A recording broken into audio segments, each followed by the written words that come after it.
À partir des exigences précédemment saisies, nous allons maintenant en déduire les fonctions de service et les fonctions de contrainte auxquelles notre système doit répondre.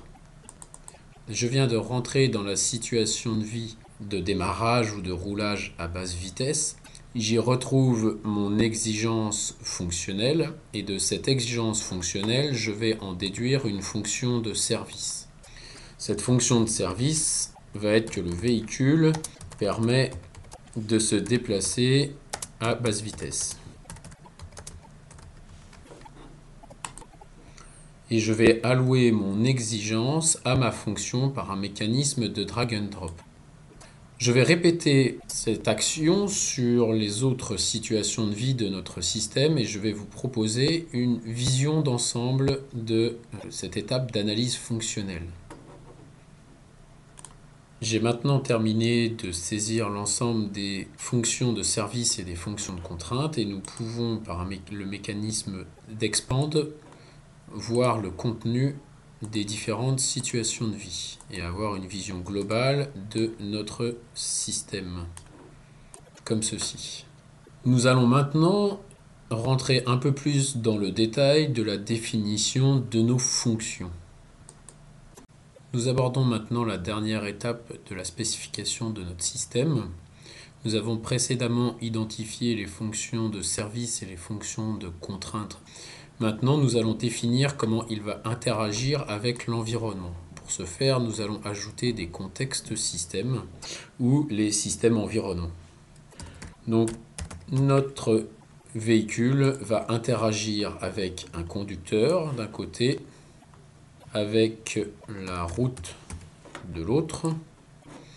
Et puis, nous avons aussi un institut de certification pour l'aspect normatif que l'on avait identifié précédemment. Mon conducteur va agir sur les différentes fonctions de service dans les différentes situations de vie.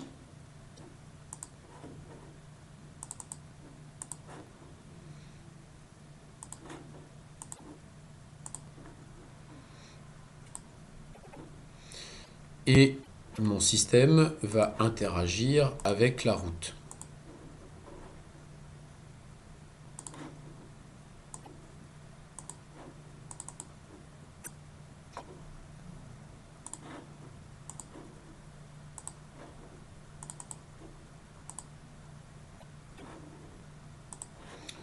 Mon institut de certification, quant à lui, va contraindre la fonction de respecter les standards. Nous avons maintenant défini l'ensemble des fonctions qui interviennent sur l'ensemble du cycle de vie de notre véhicule hybride. Je reviens à la vue process que nous avions vue au début de cette étape de spécification. Nous avons dans un premier temps défini les situations de vie de notre système ou ses cas d'utilisation. Nous avons capturé les exigences qui sont en relation avec notre système. De ces exigences, nous en avons déduit des fonctions de contrainte et des fonctions de service et nous avons défini ces fonctions par rapport à leur interaction avec l'environnement. Nous allons maintenant revenir dans la présentation PowerPoint pour aborder l'aspect architecture système.